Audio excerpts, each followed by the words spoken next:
สวัสดีครับสำหรับคลิปนี้นะครับเป็นคลิปนะครับแนะนำสินค้าเครื่องวัดนะครับ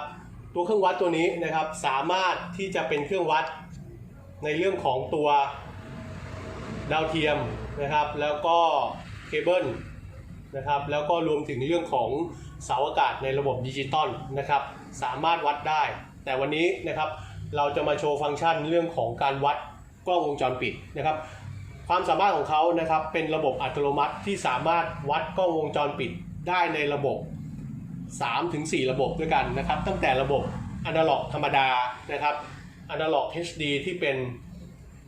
ฟังก์ชันที่เป็นตัว TVI AHD และ CVI นะครับรองรับกล้องได้ถึง2ล้านนะครับแล้วก็ใน1ล้านก็สามารถที่จะวัดได้นะครับเราลองมาดูฟังก์ชันตัวนี้กันนะครับว่ามันสามารถวัดได้จริงหรือเปล่าแล้วก็ใช้ในการทดสอบได้จริงหรือเปล่านะครับโอเคก่อนอื่นนะครับเราเข้าไปดูเรื่องของตัวฟังก์ชันที่ใช้วัดตัวสัญญาณดิจิตอลเสาขาดดิจิตอลก่อนนะครับตัวนี้นะครับสามารถที่จะมีฟังก์ชันในการวัดในการมอนิเตอร์ดูนะครับช่วยในการปรับตั้งสัญญาณได้นะครับตัวนี้นะครับเราจะเปลี่ยนนะครับเป็นการวัดของกล้องวงจรปิดที่เราจะต้องการมารีวิวในคลิปนี้นะครับแล้วก็กดปุ่มนะครับเพื่อสวิตช์นะครับโอเคระบบตัวกล้องนะครับก็จะมาแล้วนะครับโอเคนะครับเราลองเปลี่ยนนะครับโหมดของกล้องนะครับว่าให้เป็นโหมดอื่นๆนะครับที่เป็นโหมดก่อนหน้านี้ที่ผมกล่าวไปก็คือโหมดที่เป็นโหมดอนาล็อกโหมด CVI โหมด AHD และโหมด TVI เราลองมาดูกันว่าตัวกล้องตัวเครื่องวัดเนี่ยสามารถที่จะ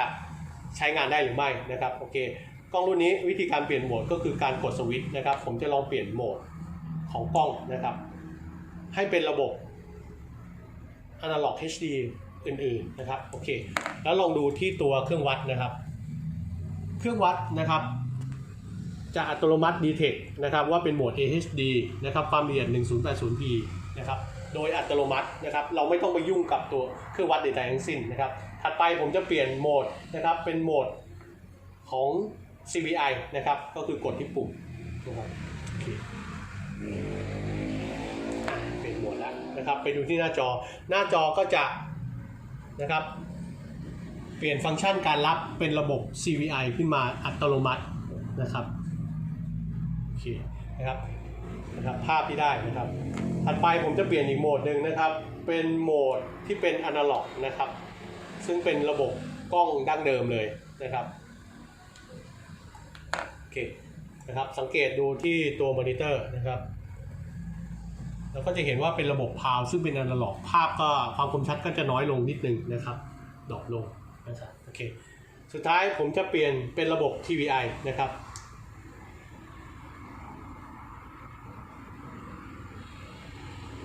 โอเคลองดูที่ตัวมอนิเตอร์เลยครับนะครับระบบมอนิเตอร์ผมยังไม่ได้ยุ่งอะไรนะครับมันจะอัตโนมัติ detect ทันทีว่าเป็นระบบ TVI ที่ 1080p นะครับภาพก็ได้เป็นระบบ Analog HD ที่มีความคมชัดถึง2ล้านนะครับสามารถที่จะใช้ในการตรวจวัดกล้องเช็คกล้องมอนิเตอร์ปรับภาพสัญญาณของกล้องนะครับแล้วก็รวมไปถึงนะครับตัวเครื่องเองนะครับมี DC output ที่เป็น12โวลต์สามารถที่จะจ่ายไฟให้กับตัวกล้องได้เลยนะครับไม่จำเป็นต้องไปหาอะแดปเตอร์หน้างานเพื่อมาจัมป์หรือทดสอบตัวกล้องหรือตัวอะแดปเตอร์นะครับซึ่งช่วยในการ